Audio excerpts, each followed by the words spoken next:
Halo, suara saya masuk ya? Halo, Masuk, Pak. Masuk. kita mulai aja ya.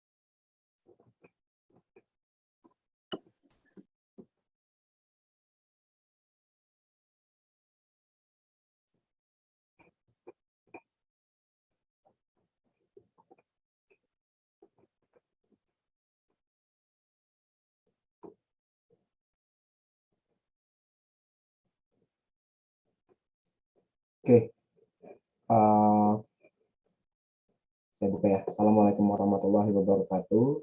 Waalaikumsalam warahmatullahi wabarakatuh. Ya, terima kasih udah join di pertemuan selanjutnya ini ya, pertemuan 13. Jadi di pertemuan ini kita masih bahas tentang test plan ya. Kalau kemarin kan test plan menurut IEEE ya. Ini di eh, beberapa tempat juga ada yang memang eh, berbeda gitu ya, berbeda dari IEEE, sedikit berbeda. Dan mungkin IEEE kita ngeliatnya agak panjang ya, banyak gitu. Nah, tapi ada sebenarnya beberapa yang diringkas lah, lebih lebih sesuai kebutuhan aja yang diambil. Jadi kemarin test plan adalah suatu dokumen yang berisi definisi tujuan dan sasaran pengujian dalam lingkup iterasi atau project. Nah, item-item yang menjadi target pengujian, pendekatan yang diambil, sumber daya yang dibutuhkan, dan poin untuk diproduksi. Gitu. Dengan kata lain, test plan dapat disebut sebagai perencanaan atau skenario untuk melakukan testing ya, yang dilakukan oleh expert atau user umum. Nah, biasanya test plan ini dibuat oleh ya, supervisornya atau QA lead-nya ya, quality assurance lead-nya gitu ya. Jadi dia yang biasanya membuat test plan. Lalu tentunya bekerja sama juga nih dengan project manager biasanya. Dan test plan ini biasanya di-provide ketika kita dalam fase planning. Jadi di planning ini kita udah tahu nih apa aja nih yang akan dikerjakan gitu. Nah, jadi QA yang benar itu sebenarnya itu join ketika project baru dimulai. Jadi joinnya itu bukan di tengah ya, atau ketika tes baru kita ajak gitu, kita engage. Nah itu sebenarnya salah karena dia nggak tahu nih proses itu ngapain. Dia nggak bikin plan tesnya akan seperti apa. Jadi pokoknya kalau dia join ketika project udah jalan, itu ya nggak nggak efisien dan nggak efektif juga nantinya. Karena nggak efisien karena si QA-nya ini pasti akan pelajarin dulu dari awal gitu ya, itu ngapain sih gitu. Terus dia akan ngebuat tes skenario atau tes script ya, atau tes case lah. Dia ngebuat dulu gitu. Ya, tapi kalau udah di test plan harusnya dia bisa mulai ya, karena dia udah tahu gitu ya projectnya akan seperti apa, produknya akan seperti apa, dia bisa cicil-cicil lah itu test plan dan test script. Nah, lalu dengan adanya test plan juga kita kalau di awal kita udah ada ya, kita bisa mengikat mengikat scope apa aja yang akan kita tes gitu, dan requirement-nya juga bisa kita ikat di situ. Jadi selain dari SRS ya, itu nantinya dari test plan ini kita tahu batasan-batasan yang kita tes apa, seperti itu. Dan test plan ini akan disetujui oleh uh, baik itu oleh user gitu ya, lalu oleh PM ataupun oleh tim development. Jadi, tapi memang sih beberapa, kalau kita nanti join di project gitu ya, beberapa memang ada yang nggak buat test plan, tapi ya dia cuma provide sebuah test case-nya gitu ya. Ntar karena kalau kita ikut udah SDLC existing, biasanya dia udah punya acuan siapa aja yang akan di-deliver, seperti itu. Itu sekilas tentang test plan. Yang mungkin nanti teman-teman ada yang mau jadi quality assurance gitu ya, tester, seperti itu. Nah ini juga kadang dulu saya juga mikir tester dan developer ini kayak sesuatu yang saling berlawanan gitu ya. Dimana dulu KPI kita sebagai developer misal minim bugs ya, atau minim defect. Tapi ada satu orang sebagai QA di mana kadang KPI-nya itu ada yang dia mencari-cari banyak defect ya atau kecacatan dalam sistem. Nah ini kan sebenarnya saling apa ya? Saling kayak kalau kita lihat saling bermusuhan lah. Mungkin si QA-nya kalau menurut sudut pandang saya dulu QA-nya ini ya karena dia cari-cari kesalahan developer sehingga nanti developer KPI-nya jelek atau penilaiannya jelek gitu ya. Kayak performance indikatornya. Nah, tapi makin ke sini saya mikir, oh ternyata itu tuh bukan apa ya, bukan QA nyari kesalahan-kesalahan developer, tapi memang tugas seorang QA itu ya dia make sure bahwa seluruh fungsional itu berfungsi dengan baik gitu ya, fungsional dan non fungsional. Ya tentunya developer juga harusnya udah aware tentang itu ya, bahwa fungsional dan non fungsional itu harus lebih baik. Nah, jadi sebenarnya antara developer dan QA ini sebenarnya memiliki visi yang sama ya. Sama-sama harus mendeliver sebuah fungsional dan non fungsional yang sesuai, yang baik. Jadi dengan adanya QA ini menjaga kualitas dari si produk kita. Seperti itu. Oke, ini test plan template-nya. Yang pertama ada overview ya, bounds ada scope, definition, and setting. Lalu ada quality risks ya. Risiko-risikonya apa aja gitu biasa kita masukkan di sini. Lalu ada proposed schedule of milestone ya, ini kayak kemarin lah, kayak ada WBS-nya gitu ya. Lalu ada transition, di transition ini ada entry kriteria, stopping kriteria, exit kriteria. Lalu test configuration and environment. Lalu test system development, lalu ada test execution. Ya, ini ada kayak partisipannya, test case and bug tracking, ya. Bug isolation and classification, lalu ada release management. Nah ini release management juga harusnya kita ada materi juga sih khusus ya tentang release management. Atau bisa ada yang namanya change management lah. Lalu ada test cycle, ada test hours, risks and contingencies, lalu change history, reference document, dan frequently asked question. Ya overview udah jelas lah ya. Pasti menjelaskan mengenai rencana pengujian yang akan dilaksanakan, lalu tujuan pengujiannya apa, metodologi yang digunakan apa. Sebentar ya.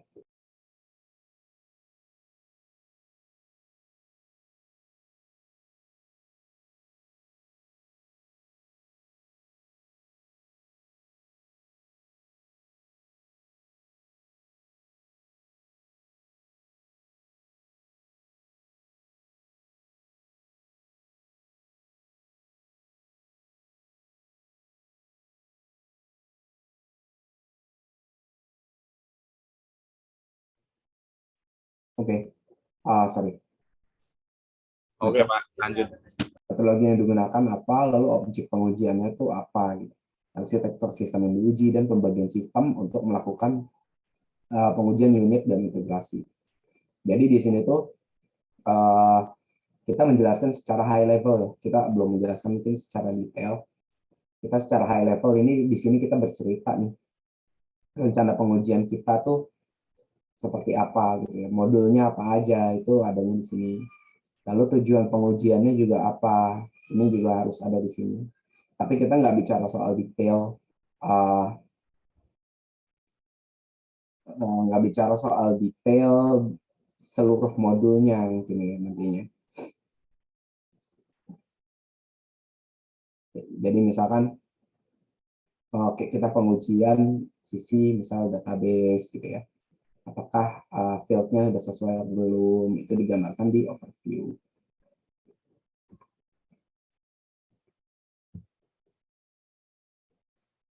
Ya, lanjut ada bonds.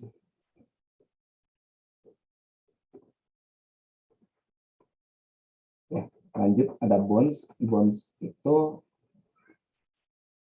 menjelaskan apa yang akan diuji dan tidak diuji, serta definisi istilah-istilah yang penting yang berhubungan dengan pengujian yang akan dilakukan.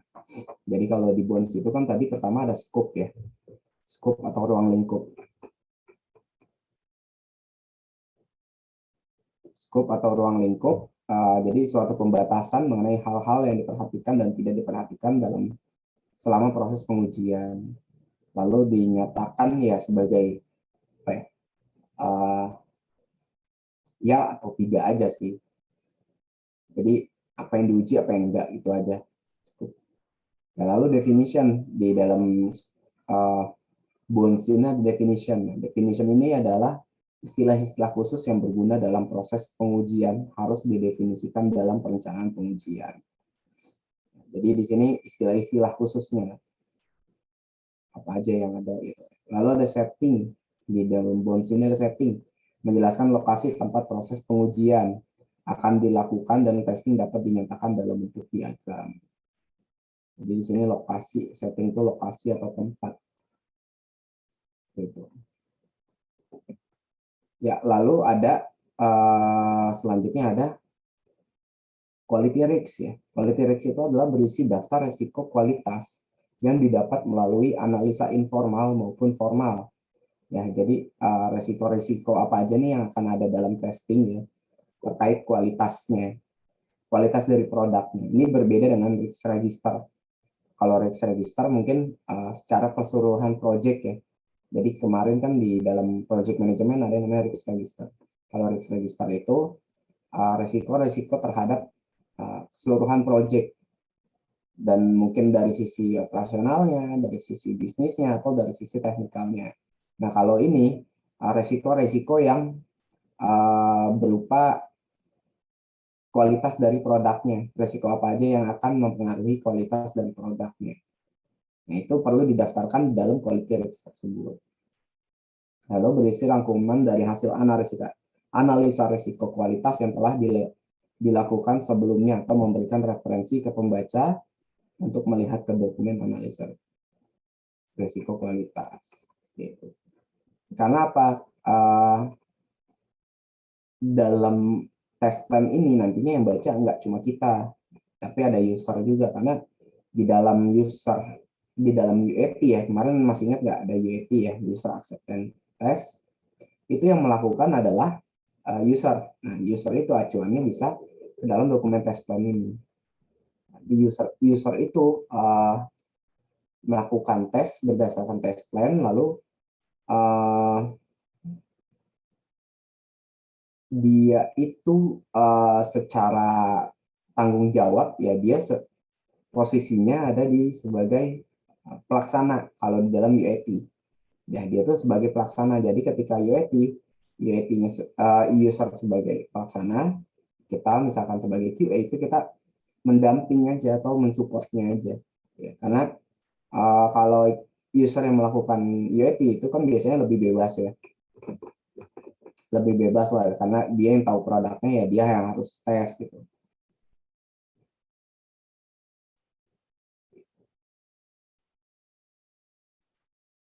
Nah, tentunya ya dari quality risk ini pasti ada mitigasinya juga. Jadi nantinya di sini ya selain ada risk registernya juga ada kontrolnya. Kontrol risknya seperti apa? Lalu PIC-nya bagaimana? PIC-nya siapa? Seperti itu. Itu harus didaftarkan dalam sebuah test plan.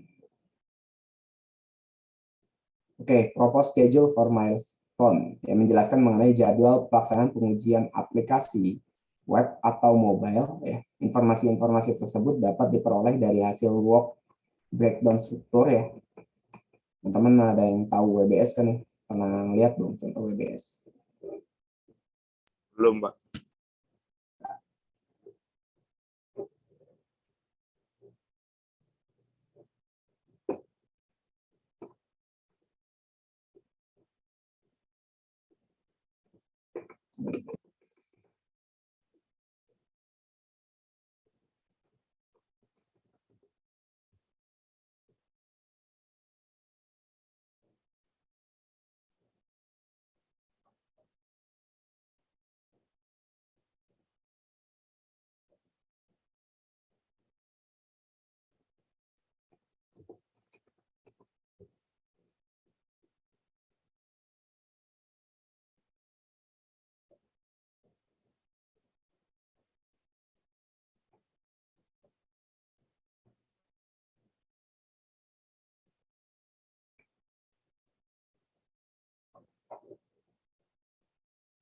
kuliah fotorurit.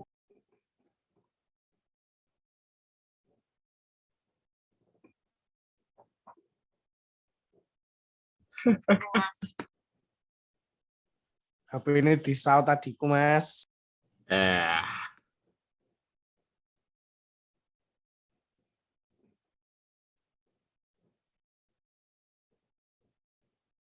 Ini jadi WBS ini kayak kita nge-break ya. Jadi dari beberapa pekerjaan itu kita breakdown menjadi sebuah smaller tasks gitu.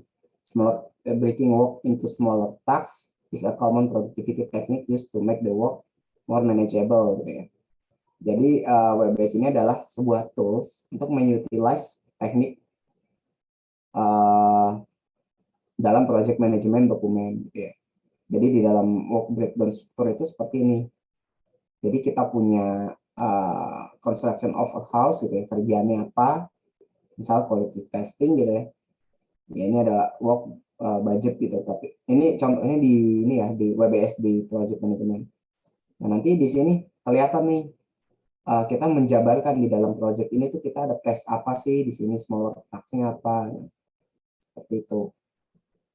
Kan kalau di sini project management ada internal, foundation, eksternal. Lalu untuk dibagi-bagi lagi nih sama dia nih. Untuk internal work-nya kita punya 45,60 budgetnya untuk sekian. Jadi budget ini kita bagi-bagi lagi menjadi ketiga bagian ini.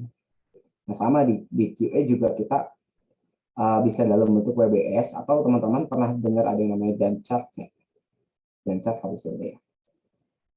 Ya, jadi dia menjabarkan semua activity ya, menjabarkan semua activity menjadi kayak diagram kayak snow diagram kali ya. Snow diagram. Jadi kayak hierarki gitu di dalam sebuah task itu di dalamnya ada task apa aja sih gitu. Nah, ini kayak desain ya, di dalam desain itu ada permit, nanti PIC-nya siapa yang melakukan. Nah, itu WBS. Nah, nanti mungkin di sini ada timingnya juga, kita mau tanggal berapa sampai tanggal berapa gitu. Terus mungkin di sini nanti ada statusnya apa seperti itu. Jadi kita men-sign menjadi sebuah task yang kecil-kecil. Oke, tadi ada kalau Gantt chart mungkin pernah ya, cuma nggak kalau itu tuh namanya Gantt chart.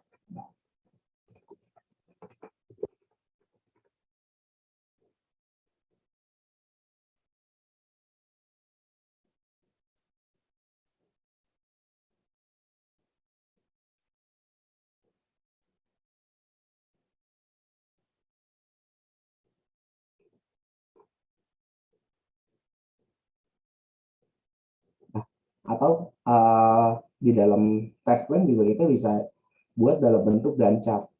Gantt chart commonly used in project management is one of the most popular and useful ways of showing activities. Yeah.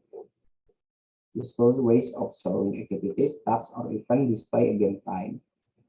Nah, ini contohnya mungkin teman-teman pernah lihat lah hal yang kayak gini. Nah, mungkin di dalam test plan juga kita bisa buat seperti ini. Start-nya kapan, end-nya kapan. Nah, mungkin nantinya di sini ada task yang ada dependensi PES 1 harus kelar dulu, baru kita bisa lanjut PES 2. Nah, itu bisa juga digambarkan di sini. Terus ada garisnya lah, mau berapa lama, seperti itu. Yang sering digunakan sih seperti ini sih. Ini pasti sering banget digunakan. Bahkan di internet mungkin teman-teman kalau butuh buat atur timeline gitu ya, teman-teman cari aja untuk template Excel dan chart gitu ya. Itu banyak kok yang gratis gitu.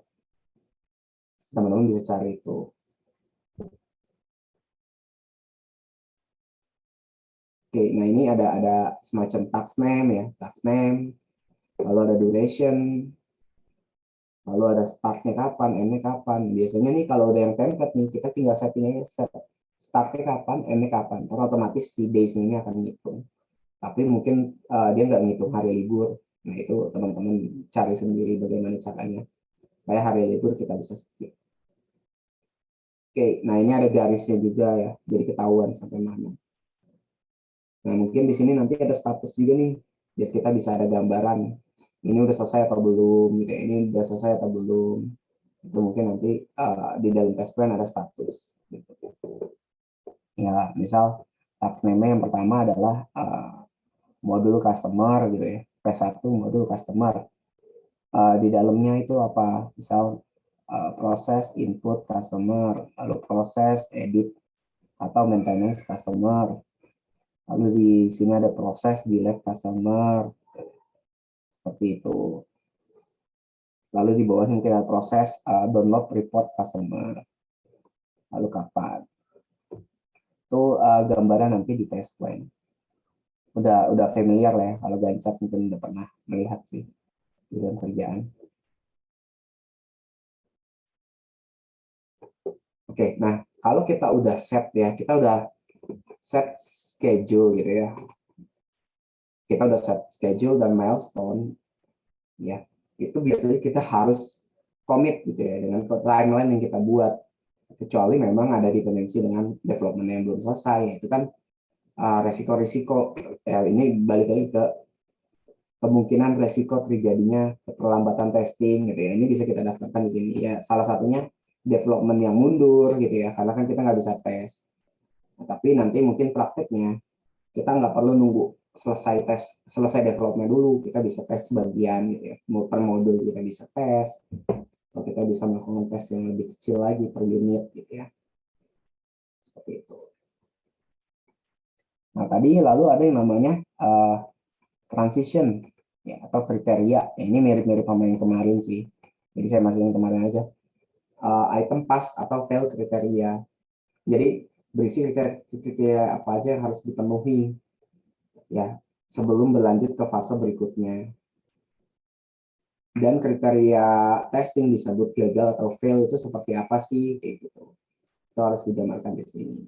Ya, jadi ini ada nomor 1, jika suatu estimasi tes 10 kali dan 9 kali diantaranya berhasil, namun ada satu di mana benar-benar gagal, maka item tersebut dinyatakan sebagai gagal atau fail. Nah, ketika gagal atau fail, kita sebagai QA bisa menyatakan ini fail.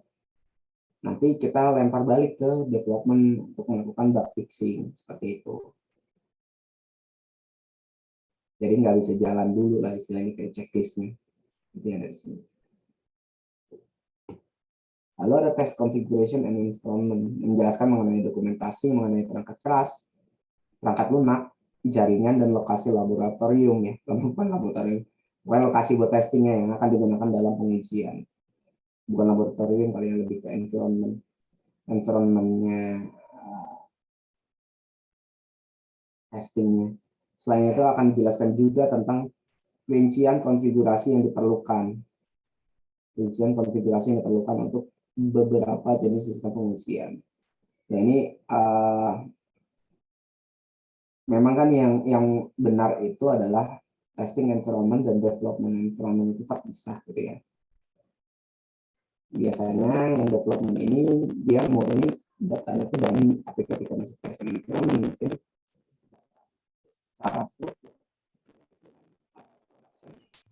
Maaf Pak, suaranya nggak jelas Pak.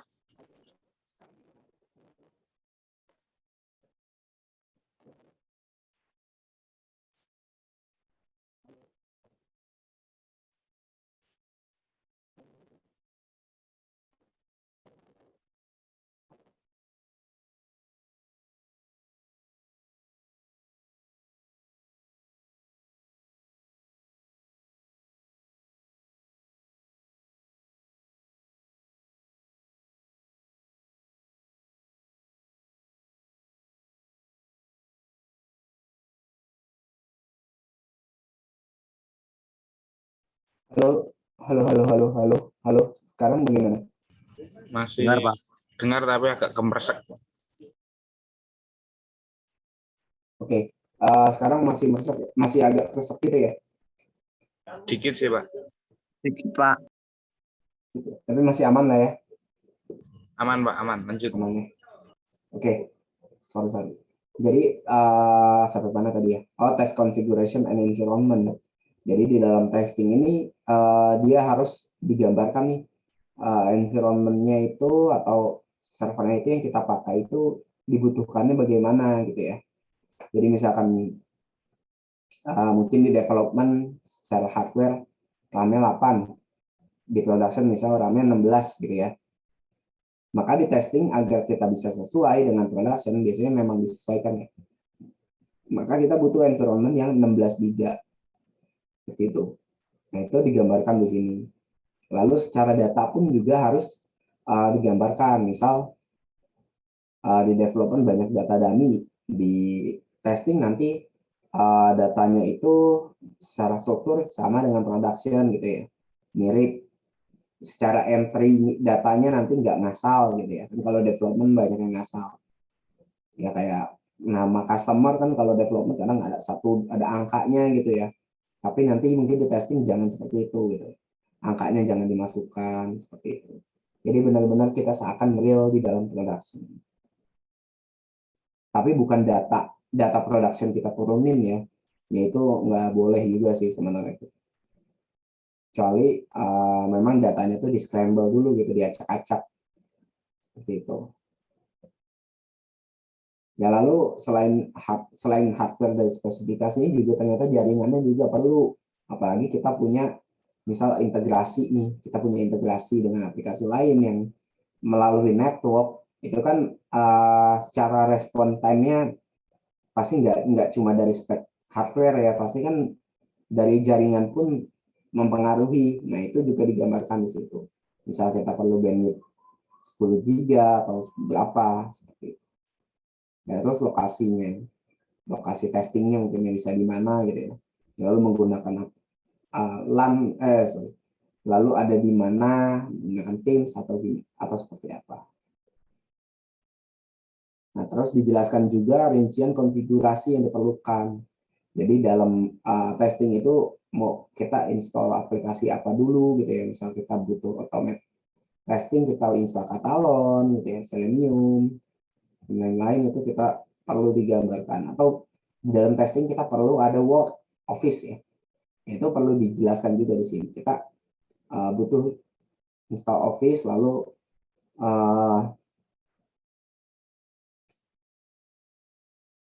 misal harus ada license seperti itu.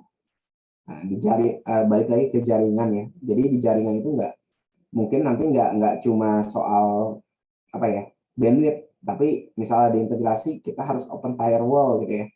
Kita harus open firewall, contoh ke SMTP lah untuk mail ya, untuk email. Itu kan portnya kalau nggak salah 25. Nah, itu kita harus gambarkan di situ untuk melakukan testing dengan modul pengiriman report misalnya. Melalui email itu kita perlu ada open firewall ke 25 tersebut, ke mail server dengan port 25. Atau kita tadi install Catalon, ini udah ya, misal automate testing kita butuh install Catalon gitu ya. Atau kita butuh install .NET Framework gitu ya. Misal Catalon kita kan memang harus running misal .NET Framework 4, berapa gitu. Nah, itu kita harus jelaskan di situ supaya nanti ketika test plan ini dibaca oleh tim development atau tim user atau project management, nggak ada requirement untuk testing yang tabrakan nih dengan development punya gitu.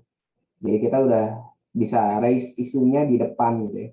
Sebelum nanti pas implementasi ternyata ada temuan, oh ternyata konfigurasi punya tester ada ini nih, ada bentrok dengan konfigurasinya development seperti itu. Itu harus digambarkan. Oke. Ya, lalu test system development. Ya, dalam proses pengujian diperlukan beberapa komponen ya. Pertama ada test case, ada test tools. Ya, test toolsnya mau pakai apa? Test prosedur. Jadi kita misalkan mau automate test gitu ya. Kita mau automate test, kita menggunakan komponen existing gitu ya, atau menggunakan workspace atau program existing yang udah diprogram lah. Terus di situ dijelaskan bagaimana sih prosedur untuk menggunakan automate test itu gitu ya. Terus apa aja sih yang perlu kita siapkan untuk melakukan automate test itu digambarkan di sini. Lalu ada test suites, ya automatic test script kalau kita butuh. Ya, sebagai satu kesatuan itu disebut test system.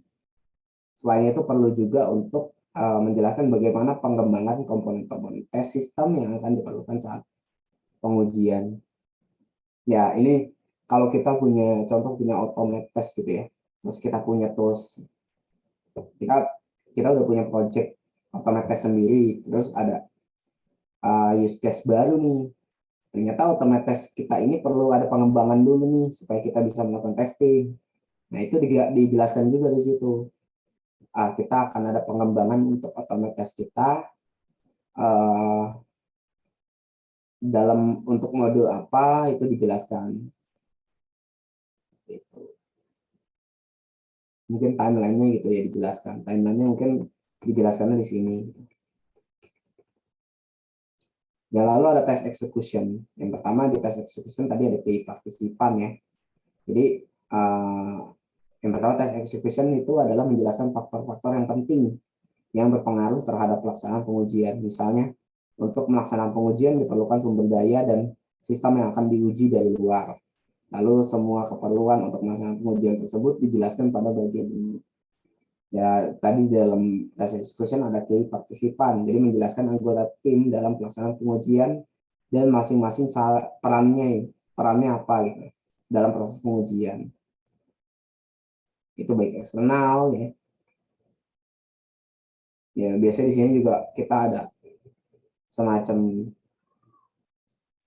ya PIC gitu, lalu komunikasinya seperti apa, ini juga biasa dijelaskan di sini. Lalu yang kedua ada test case dan bug tracking, menjelaskan sistem yang digunakan untuk mengelola dan menganalisa kasus pengujian dan kesalahan yang terjadi pada bug. Jadi test case tracking dapat berupa spreadsheet atau database yang digunakan untuk mengelola seluruh kasus atau skenario ya dalam pengujian. Ya, lalu ada bug tracking. Bug tracking digunakan dalam proses pengelolaan bug atau defect kesalahan ya, atau kesalahan yang diperoleh selama pengujian. Jadi kita ada bug trackingnya nih, misal di jam segini ternyata ada fail gitu ya. Kita melakukan tes skenario 1 di jam sekian ada fail dengan data seperti apa. Nah, itu bug trackingnya harus ada. Karena kadang developer nanya, ini ketika ketemu bug gitu ya, kita nggak langsung lempar. Itu kadang nanya juga sih, maksudnya kita di challenge juga. Ini pas gue coba, kok nggak ada bug ya pas lu bilang, tapi lu bilang ada bug. Nah, itu kita harus ada evidence lah, seperti apa. Lalu ada bug isolation atau klasifikasi ya. Ada requirement, misalnya pertama ada requirement failure, ya, kesalahan yang mengakibatkan sistem tidak memenuhi spesifikasinya, pihak yang bertanggung jawab akan membuat solusi atas masalah ini. Lalu ada non-requirement failure, jadi kesalahan yang dilaporkan tidak termasuk dalam kebutuhan. Jadi ketika kita tes, ya kan memang kita tes sesuai kebutuhan ya, ada batasan-batasan, tapi ternyata pas kita tes ada temuan yang lain nih, yang nyenggol lain gitu ya. Itu masuk ke kategori non-requirement failure. Kita harus buat solusinya.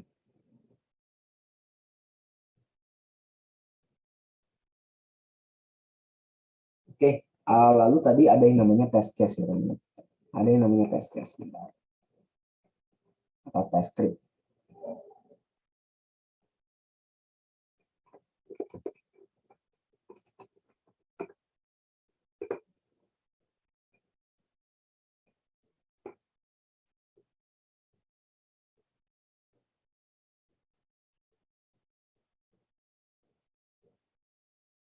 Soal saya udah kebuka belum ya? Sudah, Pak. Ya, ini ada contoh lah, kita punya tes case ya, atau tes script, misal di e-learning web gitu ya. Nah, ini ada application name gitu ya. Ada testingnya, siapa yang melakukan, ada nomor, menu, function name-nya apa gitu ya. Test condition-nya apa? Biasanya di sini ada 2 sih. Sorry ini nggak kebuka. Harusnya biasanya ada 2, misal normal test, satu lagi negatif test gitu ya. Positif atau negatif test lah. Kalau negatif test Ini kita inputnya itu memang sengaja kita salahin. Jadi supaya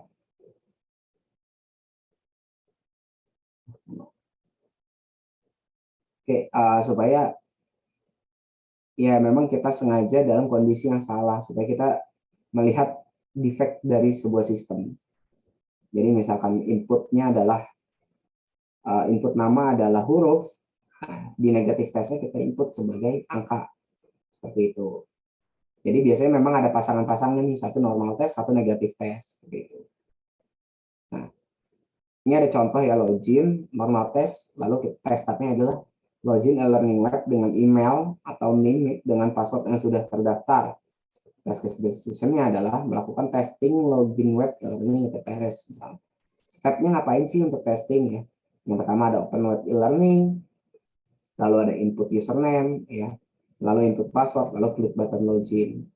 Lalu expected result-nya apa? Jadi ketika login dengan, kalau kita baca dengan sini ya, dengan password dan user yang sudah terdaftar, maka expected-nya adalah menampilkan halaman dashboard sesuai dengan role user.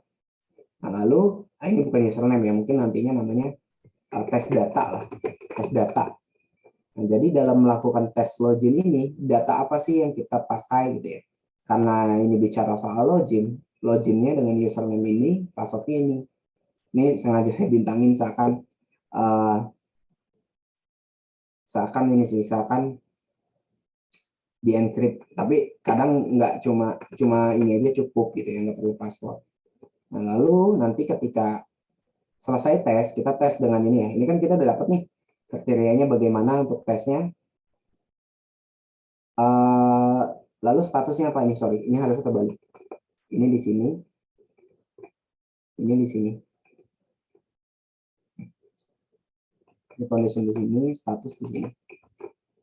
Oke, jadi selanjutnya setelah tes data itu ada namanya precondition. Jadi dalam melakukan tes ini, preconditionnya apa? Misal user harus melakukan registrasi terlebih dahulu, ya karena kita tesnya adalah user yang sudah terdaftar. Lalu misal yang kedua preconditionnya adalah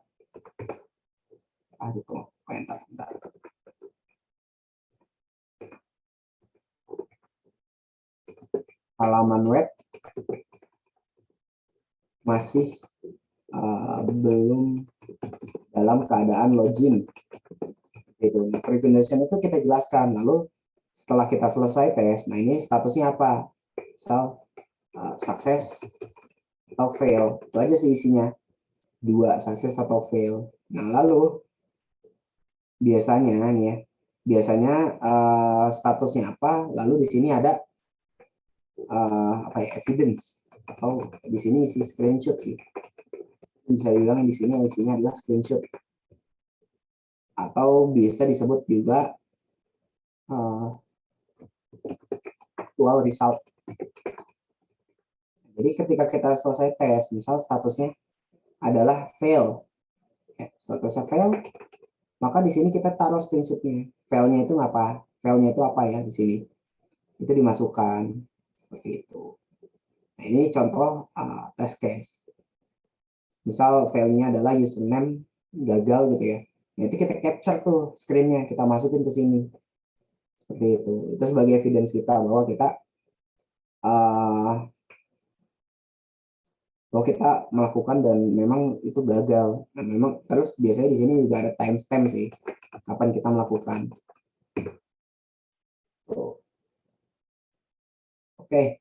Nah ini kan cuma satu ya. Kadang kita punya ada kan kemarin serangkaian sistem tuh ada SIT, UAT ya, lalu ada post test. Ya udah kita bikin aja 3 di sini. Sorry. Biasanya satu gini aja sih, tapi memang beberapa ada yang dipisah-pisah gitu ya. Cuma kalau saya agak males kalau bisa. Jadi mendingan satu dokumen kelihatan gitu langsung semua. Ini status, ya udah ini tulisannya status SIT gitu ya. Ini actual result SIT. Lalu ini status UAT. Lalu di sini misal ya di timestamp UAT. Bikin 3 aja seperti ini. Lalu di UAT ini misal kita butuh PIC, ya udah nanti ditaruh aja di sini nih satu lagi.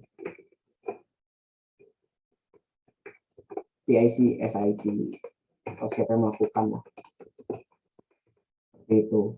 Nah, ini kayak lembar kerja kita lah sebagai QA.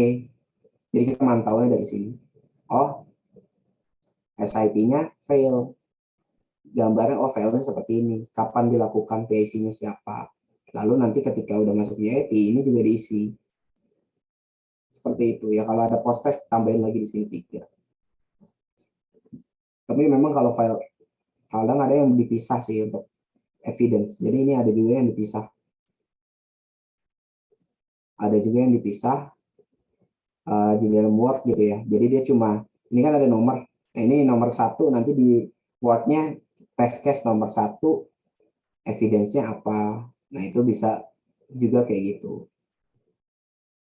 Ini lebih praktis kayak gitu. Oke. Ini untuk materi hari ini udah cukup sih. Dikit sih. Oke. Dari sini ada pertanyaan nggak teman-teman? Mungkin ada yang tertarik gitu ya. Jadi quality assurance.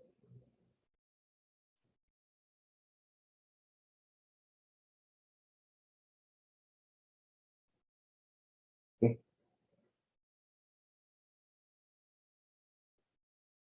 Oke, kalau gitu saya akhiri ya untuk pertemuan hari ini. Terima kasih. Selamat malam, selamat istirahat. Baik Pak, terima kasih Pak. Selamat malam. Assalamualaikum warahmatullahi wabarakatuh. Waalaikumsalam warahmatullahi wabarakatuh. Waalaikumsalam.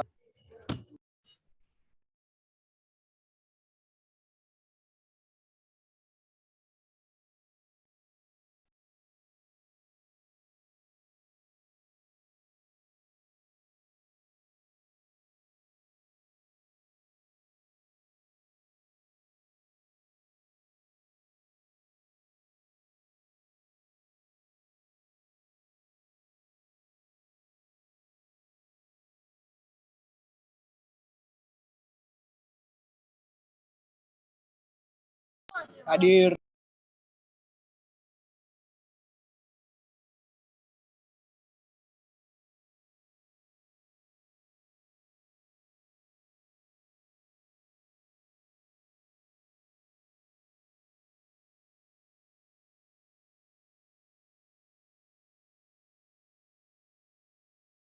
Hadir Mas Isa.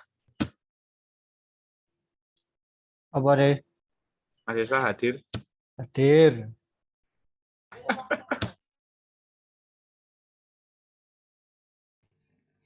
Hadir. Ora disebut toh. Assalamualaikum hadir. Assalamualaikum warahmatullahi wabarakatuh. Hadir. Hadir. Ora disebut sing ngopo melu kuliah. Ahli kubur. Jar, Dengan muslimin wal muslimat. jar. Oi. Infone Mune butuh iki jawabannya ra metu piye? Kon nunggu kapan kuwi hasilnya? Tunggu kok ini. Coba nganu sesuk tak follow up nih, Pak. Aku ora ngerti sing kari. Jarene minimal 2 maksimal 2 kali ya jawab lah urung metu bijine garap meneh ra itu. Nah, iya kuwi mungkin ngerti nek iki sing kaya kuis-kuis kae lho. Nek kuwi isa malah dadi diskusi ngono kae. Iya, sing ki telu. Heeh. Ya siji loro telu kae. Sing ki siji ki loro kan wong pilihan. Oh ya mungkin